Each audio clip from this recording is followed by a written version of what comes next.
le cabinet ECA et de présenter ECA Conseil.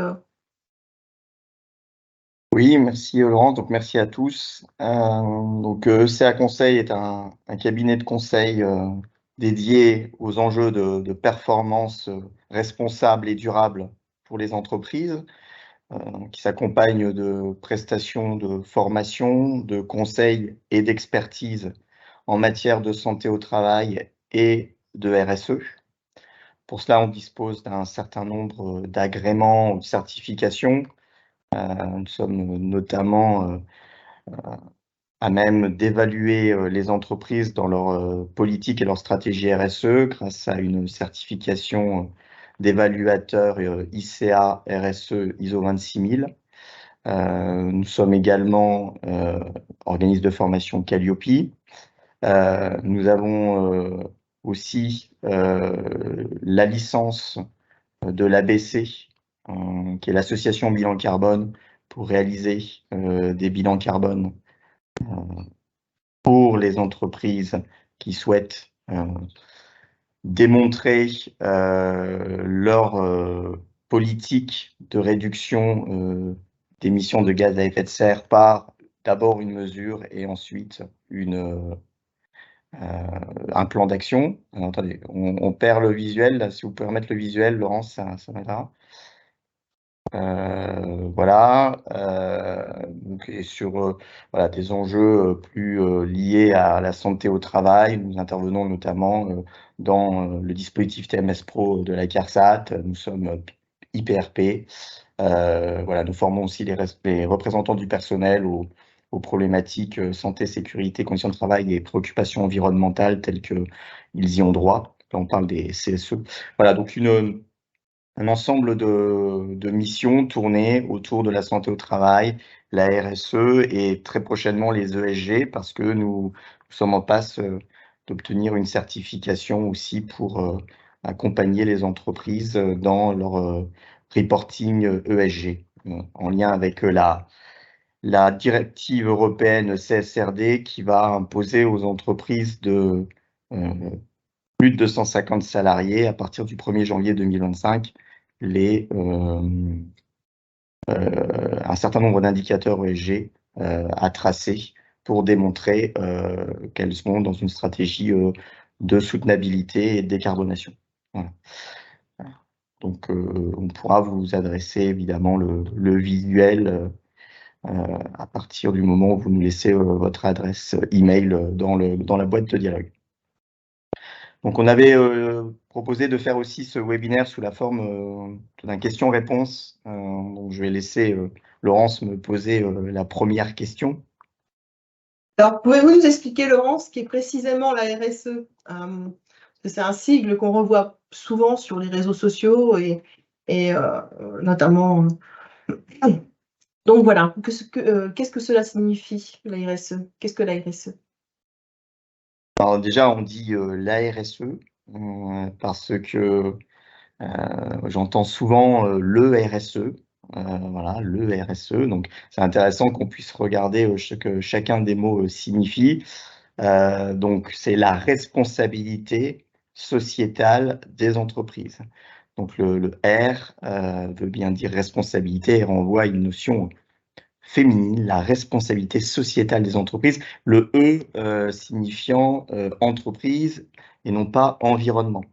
La RSE couvre le champ de l'environnement au travers notamment d'une de ces questions centrales, mais la RSE ne se limite pas à la question de l'environnement. C'est bien plus complet que ça, et on traite notamment de la RSE au travers d'une norme, qui est une norme qui s'appelle l'ISO 26000, qui a été adoptée par la grande majorité des États en 2010. Pour la petite histoire, les États-Unis à l'époque n'avaient pas signé cette norme internationale, au même titre que Cuba d'ailleurs. Mais la grande majorité ont accepté cette norme, et c'est une norme qu'on dit systémique, dans le sens où elle adresse elle essaie d'adresser l'ensemble des dimensions de l'entreprise en vue de l'orienter vers des bonnes pratiques responsables et durables. On est sur une norme qui n'est pas une norme certifiante, l'ISO 26000, elle finit par un 0, elle ne finit pas par un 1, par exemple, peut-être que vous connaissez d'autres normes, ou en tout cas par un autre chiffre. C'est une norme qui aujourd'hui fait l'objet éventuellement de labels. Il existe des labels en France, à l'international, des labels sectoriels, mais on n'a pas une certification au même titre qu'on peut en connaître. Par exemple, je citais la 9001, la 14001, la 45001. Mais par contre, c'est une norme qui est vraiment tournée vers l'amélioration continue. Donc, on utilise tous les outils de l'amélioration continue, notamment le PDCA, pour ceux qui connaissent, hein, le Plan do Check Act, qui permet d'engager l'entreprise dans une route progrès sur les différentes dimensions de la RSE, les différentes familles de questions centrales qui systémiquement adressent l'entreprise vers des pratiques plus responsables. Bon, c'est vrai qu'on parle beaucoup de RSE, vous le soulignez Laurence, on en parle de plus en plus. Il peut y avoir toujours un effet de mode ou un effet d'aubaine.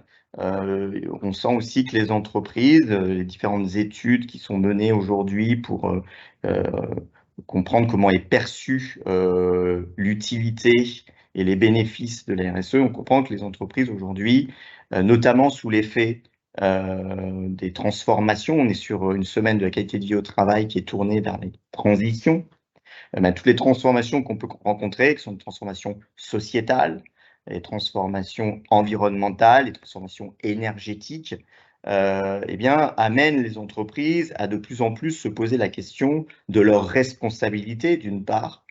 En RSE, on parle beaucoup de redevabilité. Un des principes de la RSE, c'est la redevabilité, mais également de la soutenabilité, c'est-à-dire, grosso modo, mon modèle d'affaires, tel que je l'anime, tel que je le vis, je le développe depuis un certain nombre d'années, depuis des dizaines d'années des fois, est-il finalement en lien et soutenable avec la gestion des ressources, avec ce qu'attend la société de l'entreprise, avec ce que le marché du travail, ce que les salariés voient de mon entreprise en termes d'image, en termes de capacité à proposer quelque chose, un projet qui va être plus ou moins vertueux, quel est mon rôle en tant qu'entreprise sur mon territoire. Voilà, de plus en plus, s'aperçoit qu'on est quand même ancré dans un territoire et non pas hors sol, hein. On n'est pas une implantation comme ça au milieu de nulle part, mais on vit avec un écosystème, avec des parties prenantes. Voilà. Donc, cette responsabilité, en fait, se traduit à la fois par cet enjeu de redevabilité, cet enjeu de menace sur la pérennité, de l'accès aux ressources, de sanctions, de durcissement des réglementations, mais surtout de soutenabilité, de durabilité. On interviewe les chefs d'entreprise, ils nous disent bon oui, je constate que si je continue comme je fais, mon modèle d'affaires risque d'être largement mis en péril dans les prochaines années. Et puis, on a aussi, spécifiquement en France, une évolution de la réglementation qui, chaque année, rajoute une couche. On a eu la loi Pacte en 2019, on peut citer la loi Pacte, on a eu la loi AGEC, on a le devoir de vigilance qui a aussi pris ses lettres de noblesse dans le droit français, qui est transposé aujourd'hui à l'inverse que ce qui se fait d'habitude dans le droit européen. En tout cas, le Parlement européen s'en est saisi. On a des mesures plus ou moins coercitives ou restrictives en matière d'utilisation des ressources, en matière de pollution, en matière de greenwashing aussi dernièrement, là au début d'année, notamment sur la filière agroalimentaire, ce qu'on a le droit de dire ou pas dire en fonction de ce que c'est vrai ou pas en matière de protection de l'environnement. Voilà. On attend aussi des choses qui vont se durcir du côté de la biodiversité. On parle aussi de l'artificialisation des sols. Voilà. Donc on voit qu'il y a aussi un arsenal réglementaire franco-français, européen, qui va aussi amener les entreprises à s'interroger sur leurs responsabilités. Donc l'idée aussi de la responsabilité sociale des entreprises, c'est de ne pas faire peur. C'est de montrer que on a peut-être des choses à corriger, mais on est dans une démarche d'amélioration et on vise à une pérennisation aussi des équilibres économiques, et ça passe par une transformation des entreprises à leur rythme. Il ne faut pas tarder, parce qu'on sait que les échéances, notamment en matière d'adaptation au climat, sont réduites, mais c'est aussi comprendre les opportunités et le côté positif de la RSE. Par exemple, au titre de la loi Pacte, ça va être inscrire dans les statuts de son entreprise une raison d'être, quelque chose qui va au-delà de la du simple objectif de vendre, de commercialiser un produit et de gagner de l'argent. Voilà. C'est positionner son entreprise comme ayant une utilité sociale, sociétale, en même temps que permettre à des gens d'y travailler, de développer leurs compétences, de reverser pour la collectivité de manière directe ou indirecte des moyens. Voilà. Donc c'est aussi une vision de l'entreprise. Et c'est en cela que la gouvernance en matière de RSE est une dimension aussi importante, si ce n'est importante que les autres aspects. J'ai tendance à dire que oui, il faut prendre en compte l'environnement, il faut prendre en compte les RH et les conditions de travail, il faut prendre l'éthique des affaires, il faut prendre en compte la manière dont on traite ses consommateurs, son ancrage territorial, mais il y a aussi, évidemment, les droits de l'homme, mais il y a aussi la gouvernance, la vision, les valeurs. J'étais à un colloque en début de semaine où on interviewait des chefs d'entreprise. Il y avait là un monsieur qui s'appelle Thierry Pic, qui est un Lillois, qui a créé Cleantex au début des années 80, et maintenant un groupe qui fait de la propreté, environ 4000 salariés. Et en fait, à l'entendre, on a compris aussi que ce chemin-là, il l'avait fait, ou il est en train de le faire, sur poser une raison d'être, c'est incarner pour un dirigeant, par le dirigeant, pour l'entreprise, des valeurs, une vision qui va embarquer l'ensemble de son entreprise. Voilà. Et que chacun des collaborateurs est capable aussi de retraduire ça. Chaque collaborateur a sa propre compréhension, mais il a une connaissance des valeurs de l'entreprise, il est capable de les reformuler, il est capable d'en être ambassadeur à l'extérieur de l'entreprise, et donc d'architecturer le projet social et le projet sociétal de l'entreprise autour de ces valeurs. Et là, on est vraiment sur des choses qui sont assez innovantes, ou qui ne devraient pas l'être, mais qui sont relativement nouvelles, en tout cas, dans un certain nombre de gouvernances d'entreprise. Voilà. Ça peut être ma définition de la RSE. Après, il y a une définition académique qu'on tirera de l'ISO 26000 qui dit que, grosso modo, une entreprise est responsable de l'impact de toutes ses décisions, de toutes ses stratégies, ses impacts en matière d'environnement, mais également, plus globalement, de santé et de bien-être des personnes qui vivent sur le territoire où elle agit. Donc, une définition plus académique de la RSE, mais on est surtout sur je pense, une philosophie de la manière dont on veut faire des affaires. Toutes les organisations peuvent mettre en place une stratégie ou une politique RSE, qu'on soit une association, un organisme public ou privé, parce qu'on parle d'entreprise, mais demain, est-ce qu'une association ou une entreprise publique peut mettre en place une politique RSE? Alors, je vais dire évidemment oui. Si on lit l'ISO 26000 à la lettre, on voit que c'est une norme qui s'intitule « Responsabilité sociétale des organisations », où elle intègre les organisations lucratives et non lucratives, du type association, tel que vous venez de le dire, Laurence, mais elle met de côté la norme, tout ce qui va être ministère, administration publique. Voilà. Maintenant, une organisation, c'est une organisation. Voilà. Elle peut être sous couvert d'un organisme d'État ou d'un organisme à fond privé, une fondation, une mutuelle, mais je pense aussi une agence de l'État. Je ne vois pas pourquoi, par exemple, l'ADEME ou d'autres agences ne feraient pas leur propre politique RSE, et je ne vois pas non plus pourquoi, à un moment, finalement, un service de l'État pourrait ne pas réfléchir. Alors, en adaptant en fonction des spécificités. Mais oui, la responsabilité sociétale, je serais tenté de gommer même un moment le E ou le O pour entreprise ou pour organisation et centrer sur responsabilité sociétale. C'est finalement pour chaque organisation de se dire qu'est-ce que je dois mettre en œuvre comme pratique vérifiable, mesurable, pour atteindre un objectif, une ambition de responsabilité sociétale. Voilà. Et quand on parle par exemple d'inclusion, quand on parle de diversité, quand on va parler de pollution, d'utilisation durable des ressources, il n'y a pas le monde de l'entreprise qui serait le vilain monde où on consomme ou on surconsomme des ressources et les autres acteurs de l'économie. On a chacun un bilan carbone. On est tous assis sur des ressources qu'on utilise.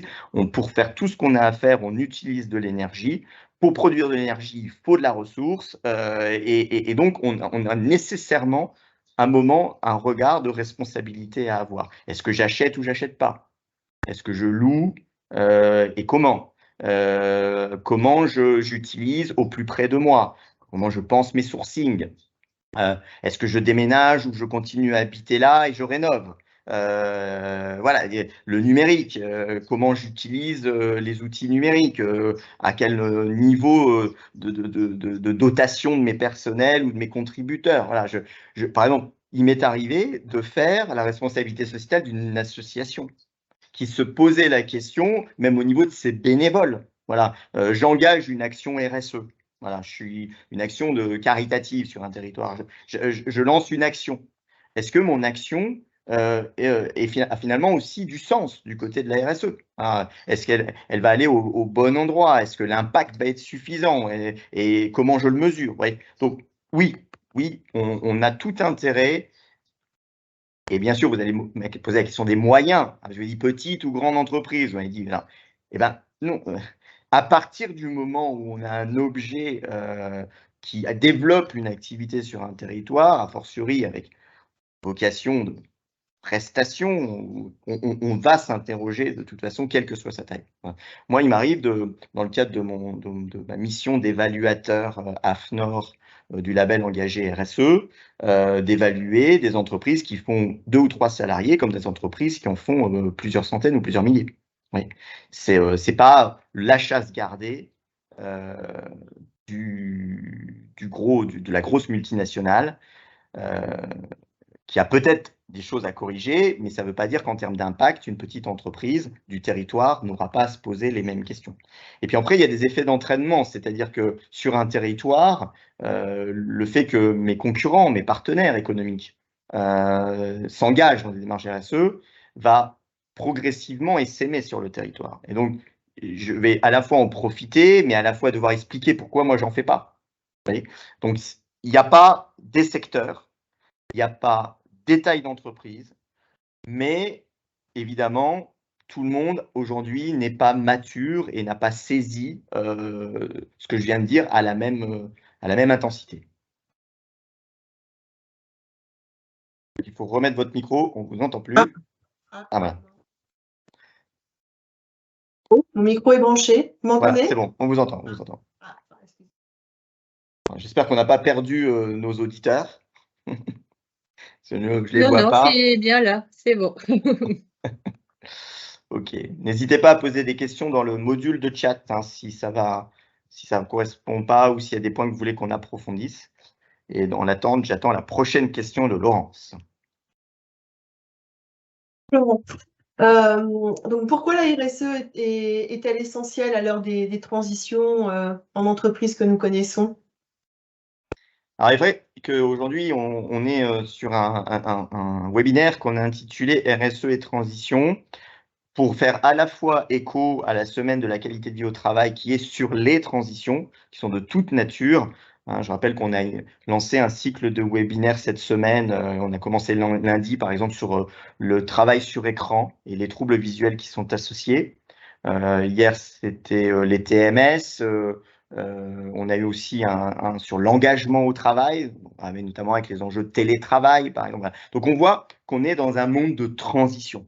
Voilà, alors, certains marquent un effet d'accélération avec le Covid et le post-Covid. Voilà.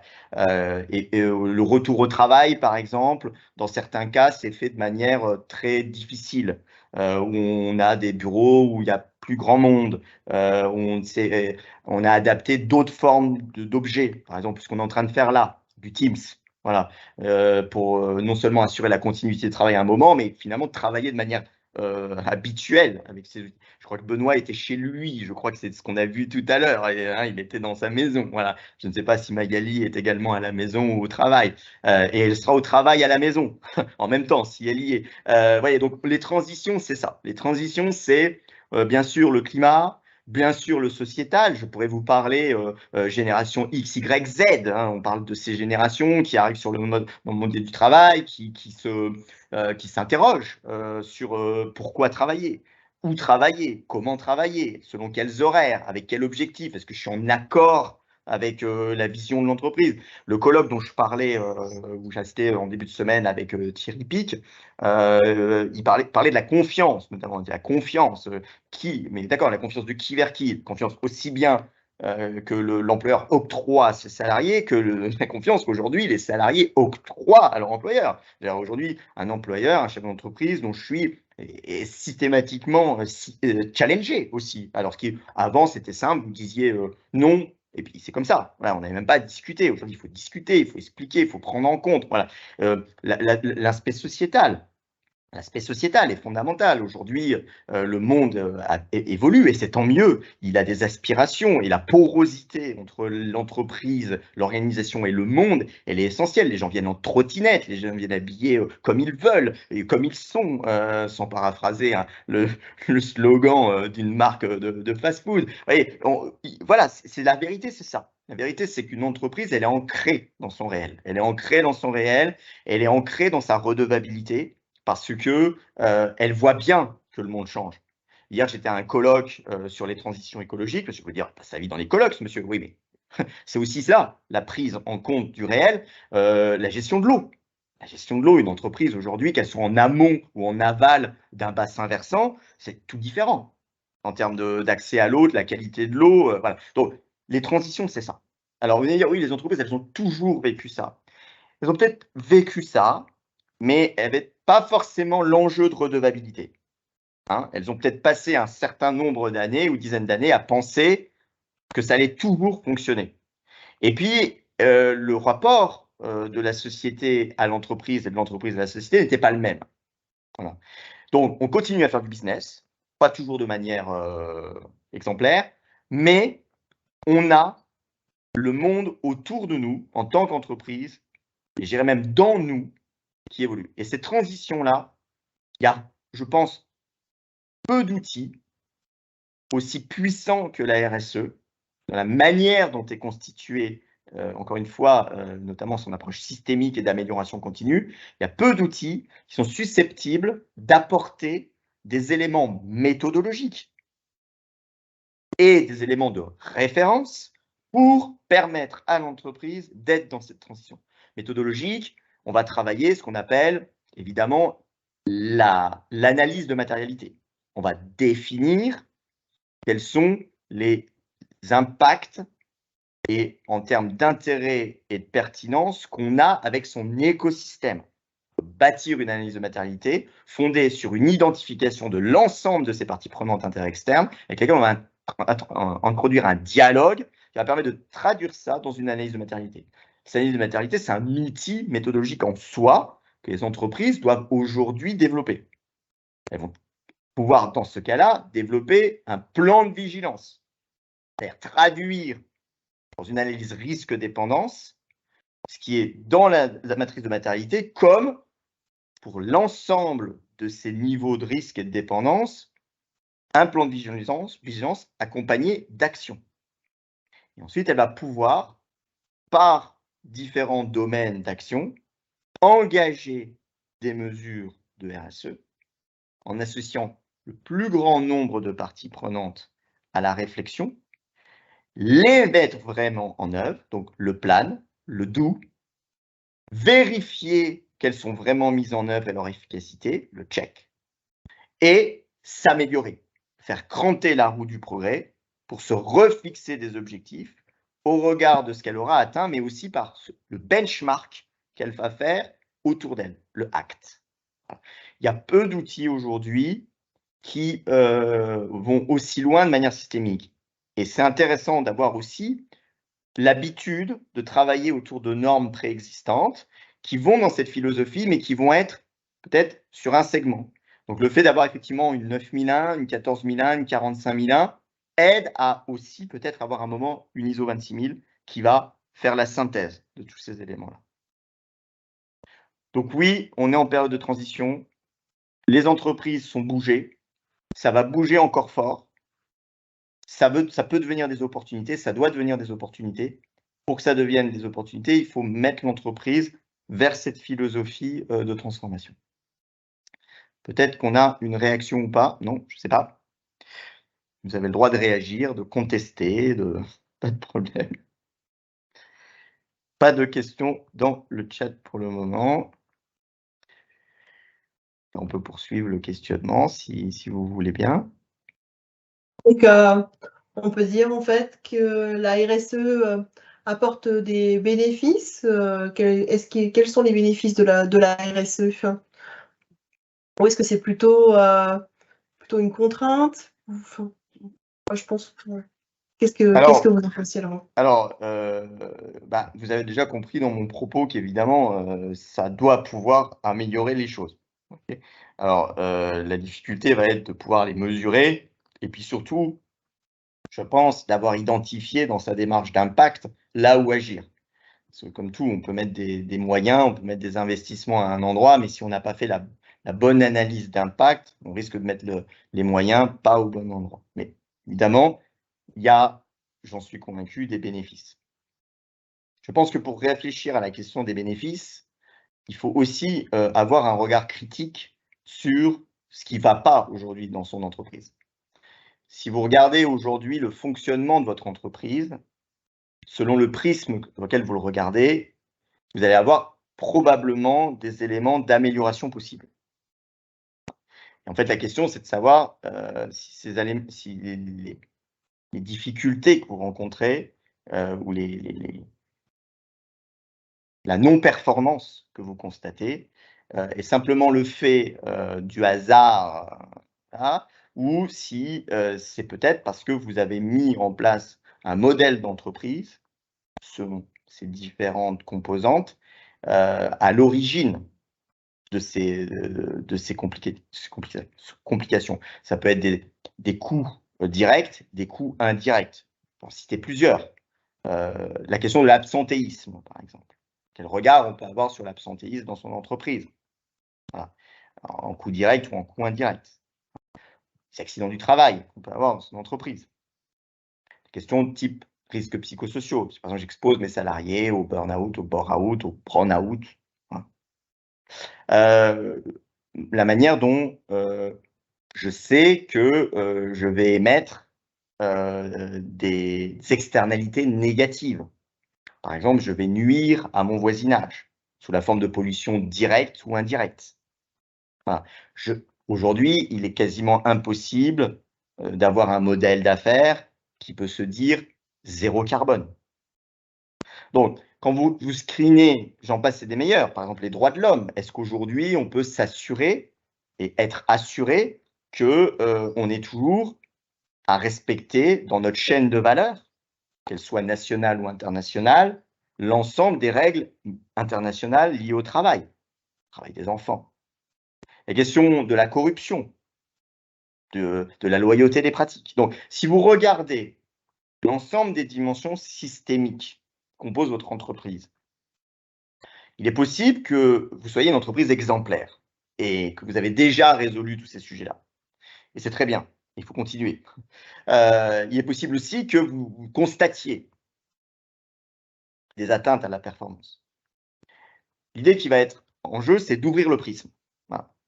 Tenter que ce soit physiquement possible, je ne sais pas si on peut ouvrir un prisme. En tout cas, regarder par différents prismes ces différents sujets, se dire que l'entreprise a une responsabilité par rapport à ça, et donc commencer à mettre en œuvre des mesures correctives, appropriées par le plus grand nombre.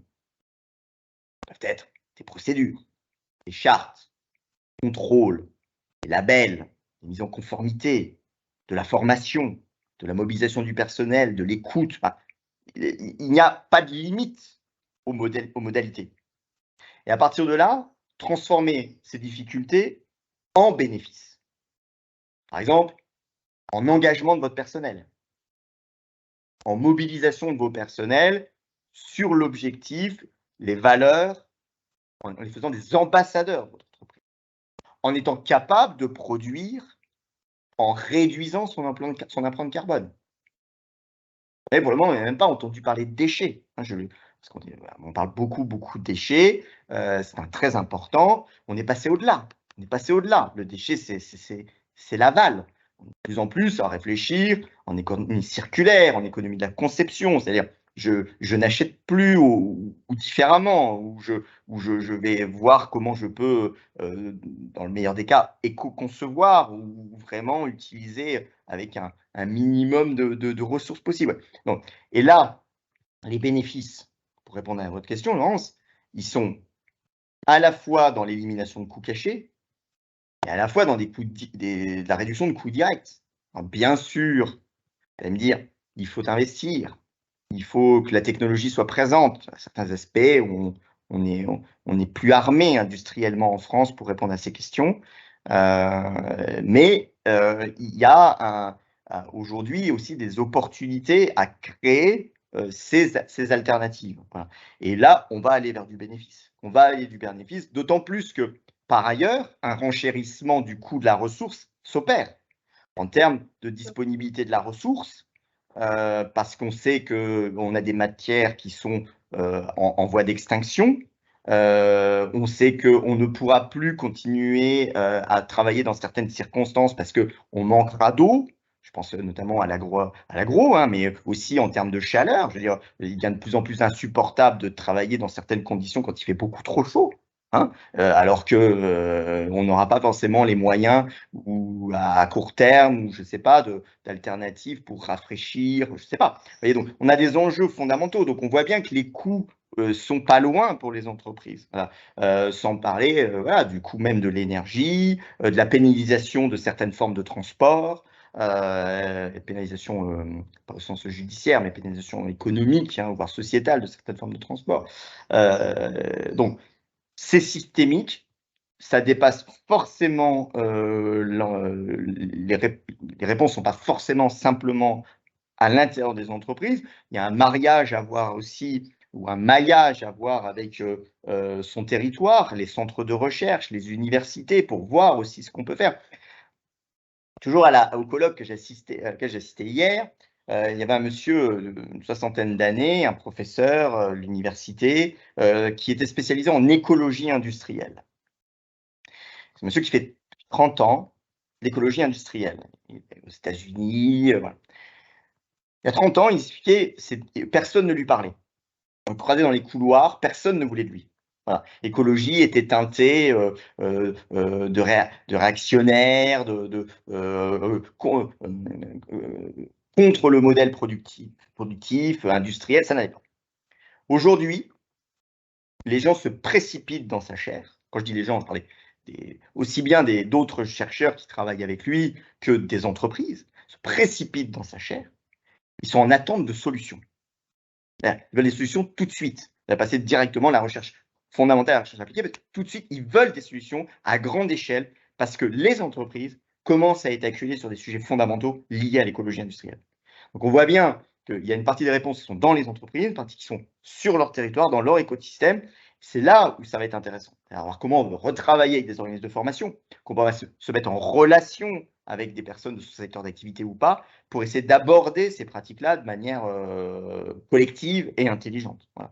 Et je pense beaucoup à des formes de relocalisation, parce que les résiliences territoriales sont probablement des moyens d'agir et quand on voit d'ailleurs le maillage des entreprises, hein, par quelques exceptions, pour la pérennité des activités. Donc c'est le sens que je donne à la transition et c'est le sens que je donne aux bénéfices attendus de la responsabilité sociétale des entreprises, des organisations en règle générale. Tout à l'heure, Laurent, vous nous parliez de l'absentéisme. Vous parliez aussi dans la RSE, en fait, l'absentéisme, l'engagement au travail. Donc, pour en venir à l'absentéisme, est-ce qu'il y a un lien entre la RSE et la santé au travail? On est sur la semaine de la qualité de vie au travail. On ne pouvait pas, évidemment, je m'attendais à cette question, on ne pouvait pas passer sous silence la question de la santé au travail. Alors, santé au travail, qualité de vie au travail, bien-être au travail, on pourrait en parler. Il y a des définitions, des fois on mélange un peu tous ces concepts-là. Qu'est-ce que le bien-être? Qu'est-ce que la qualité de vie au travail? Santé au travail, bon, voilà, il peut y avoir aussi une forme de pyramide dans laquelle on étage ces différents sujets. Bon, faisons simple à ce stade-là. Rappelons que dans une entreprise, évidemment, il y a des parties prenantes internes qui sont importantes, qui sont les salariés, que l'ISO 26000 a une question centrale à part entière qui est les ressources humaines et les conditions de travail, à l'intérieur desquelles on trouve un certain nombre de domaines d'action, et notamment la santé et sécurité au travail. J'en ai parlé, et vous le soulignez, une entreprise responsable, c'est une entreprise qui a compris que par son modèle de production, que ce soit les services ou la production dure, hein, engagent des risques professionnels et que leur évaluation et que leur traduction dans des modèles de prévention, primaire idéalement, sont des logiques qui sont vertueuses. Non seulement parce qu'on va éliminer des coûts, on va éliminer les coûts liés aux cotisations accidents du travail MP, maladie professionnelle, on va lier les coûts liés à l'absentéisme, mais on va aussi lier les coûts de la désorganisation, de la fragilité des collectifs, de la perte d'image, tout ce qui va aujourd'hui fragiliser l'entreprise. Donc la santé au travail reste un vrai champ de conquête, il ne faut pas se le cacher. Il y a encore des secteurs d'activité qui ont besoin de progresser. Je pourrais parler notamment des troubles musculo-squelettiques, hein, qui a un écueil assez encore important dans un certain nombre de métiers, dans le bâtiment, dans l'agroalimentaire. On en cache beaucoup le corps. Donc, on a évidemment, pour faire simple, en RSE, à ne pas négliger, et on ne peut pas se le permettre, la question centrale des ressources humaines et conditions de travail, et que, évidemment, il y a des bénéfices à attendre de mesures d'accompagnement, de prévention, de formation et de bien-être au travail qui vont rejaillir sur l'entreprise. Voilà. Aujourd'hui, vous savez très bien qu'il est difficile de recruter dans des secteurs d'activité. Non pas uniquement parce que les gens sont fainéants, parce qu'ils n'ont pas forcément envie d'aller travailler dans des secteurs qu'ils jugeraient pénibles, difficiles, voire dangereux. Voilà. Vous savez, dans le même temps qu'on a besoin de ces métiers-là dans le cadre de la transformation de notre économie. Et puis, il y a des nouveaux enjeux. Si les risques psychosociaux commencent à être plus ou moins admis dans le monde de l'entreprise, et même dans le monde de l'administration d'ailleurs, hein, parce que là, je ne poserai pas les secteurs d'activité, il y a des RPS aussi, et surtout, je pense, dans les administrations. Ça pour dire qu'il y a des sujets qui sont aussi liés à d'autres formes d'organisation, d'autres formes de management. On a parlé aussi du télétravail, qui est une dimension à part entière aujourd'hui, qui est complètement intégrée dans la plupart des modèles de fonctionnement des entreprises, quand elles le peuvent. Et donc, la santé au travail devient une clé d'entrée assez intéressante pour commencer à faire de la RSE aussi. Voilà. Ça peut être aussi un moyen de commencer à développer une sensibilisation à ces sujets-là et puis continuer par la suite à essaimer sur les autres sujets. Donc, si je comprends bien, en fait, tous ces aspects, que ce soit en fait l'engagement d'une entreprise au niveau de l'environnement, que ce soit au niveau de la santé au travail, forcément, ça a un impact sur la performance. de l'entreprise. Mais comment fait-on en fait pour engager son entreprise dans une démarche de RSE, Laurent? Oui, il y a un enjeu sur la performance. Je pense qu'il faut aussi ne pas opposer les modèles. Faire de la RSE, c'est concourir à la performance de son entreprise, l'améliorer, pour avoir un débat, des débats fondamentaux, hein, par exemple, sur RSE et multinationales, RSE et croissance, RSE et carbone. Voilà, je n'introduirai pas ici ces débats-là, mais je peux comprendre qu'on puisse s'interroger sur le fait que la RSE puisse être suffisamment puissante pour adresser des sujets qui pourraient sembler encore plus urgents ou plus graves. Moi, je me place sur le fait qu'on a des entreprises qui composent un tissu économique et que même si on peut faire évoluer le modèle sociétal pendant une période encore, à mon avis, assez significative, on aura du mal à faire sans dans le cadre de notre organisation sociétale. Dans ces cas-là, la performance devient un sujet. Et là où moi, ça réconcilie valeur, vision et toutes ces notions que j'ai indiquées, c'est qu'on va avoir une entreprise qui va fonder sa performance de manière globale et pas uniquement performance de manière économique ou financière. Et d'ailleurs, je le disais tout à l'heure, les entreprises aujourd'hui qui ont une certaine taille vont être soumises à un reporting extra-financier qui montre bien que, on verra ce qui va en rester du lobbying qui se fait aujourd'hui au niveau européen, mais on va bien les pointer des indicateurs en vue de scorer les entreprises, non plus uniquement sur leurs dividendes et leurs performances économiques, mais également sur d'autres formes d'indicateurs,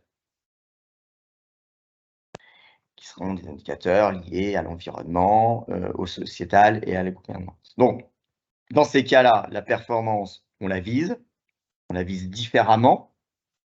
Et donc, comment j'y arrive?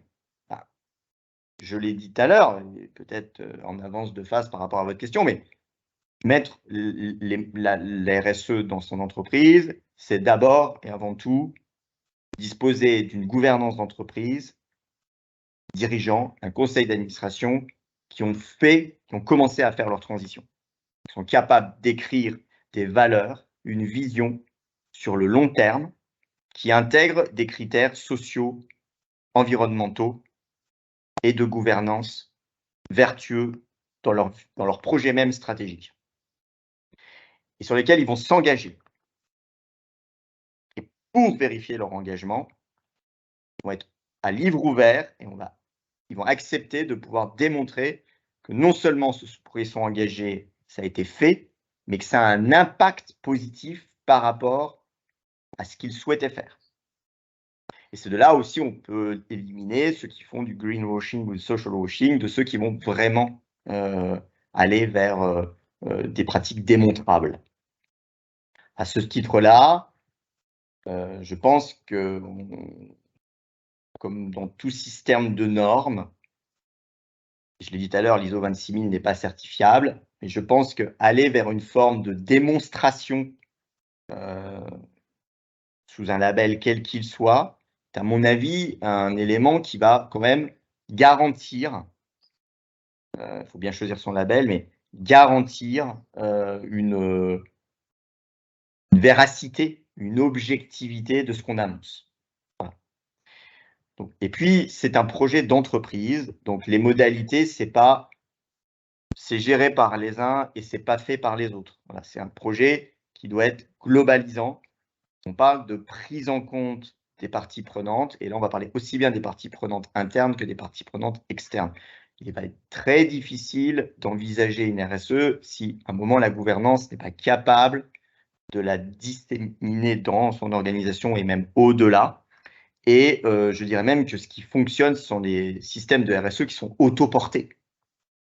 C'est-à-dire qui arrivent à un moment à fonctionner d'eux-mêmes dans l'application au quotidien. On m'a par exemple demandé dernièrement d'animer dans un cycle de formation manager un module sur RSE et management.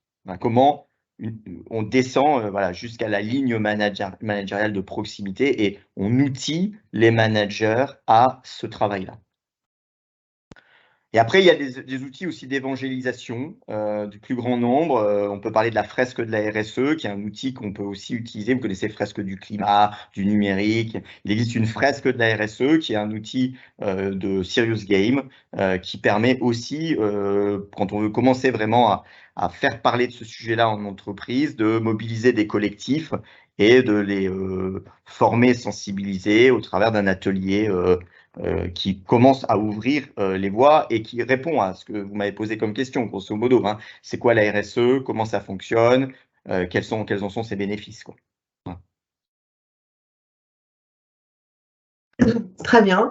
Je crois que notre webinaire arrive à sa fin. Est-ce que vous avez une conclusion, Laurent? En tout cas, moi, j'ai bien compris en fait que c'était important de se faire accompagner dans le cadre d'un engagement RSE parce que il y a beaucoup de périmètres en fait à aborder et à mettre en place. Donc, les auditeurs ICA sont là pour ça et ont cette expertise, comme vous pouvez la voir. Je vous propose de revoir ce webinaire sur la chaîne YouTube de ECA. Donc, si vous avez des commentaires, n'hésitez pas à nous les laisser. Benoît et Magali, vous avez des questions à poser par rapport à ce que vous avez entendu? Non, Oui, parce que c'était très clair.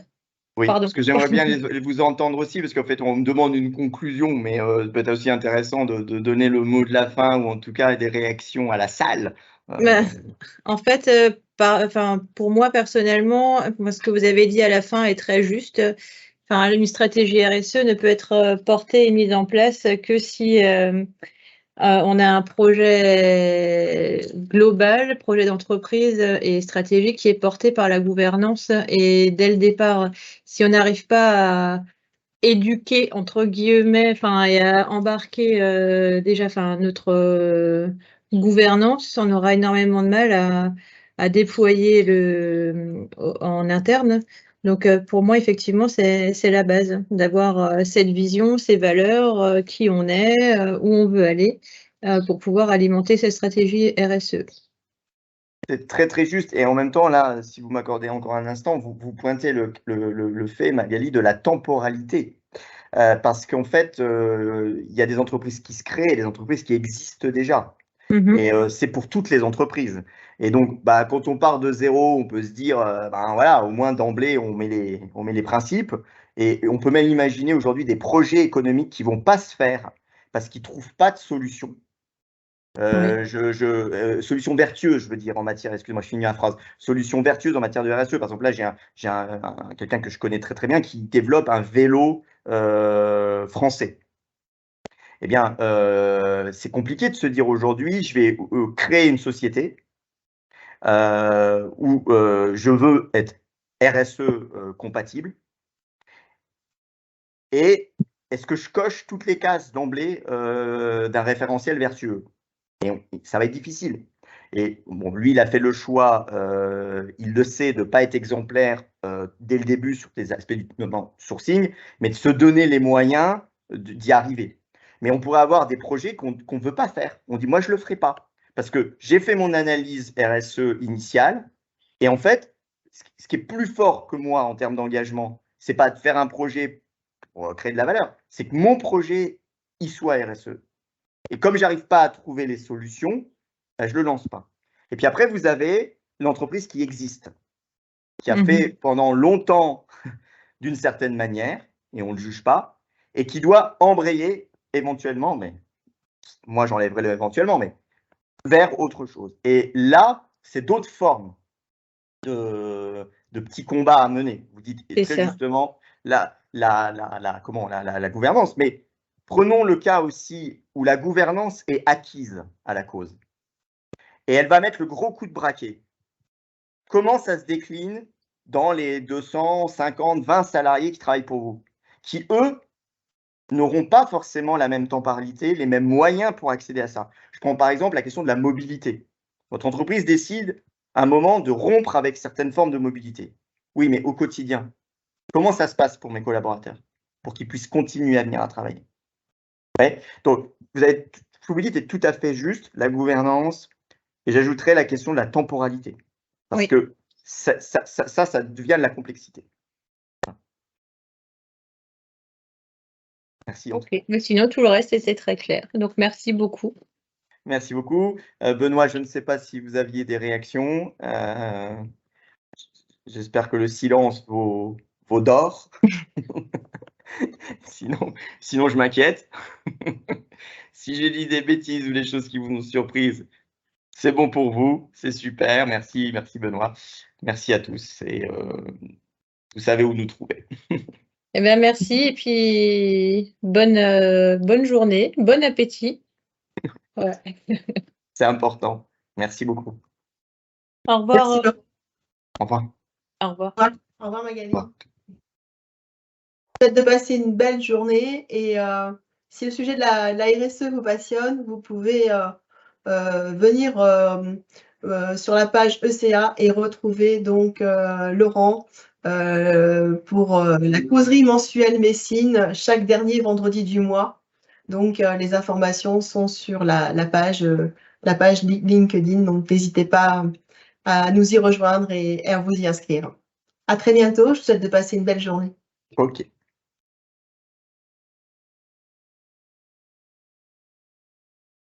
Au revoir à tous.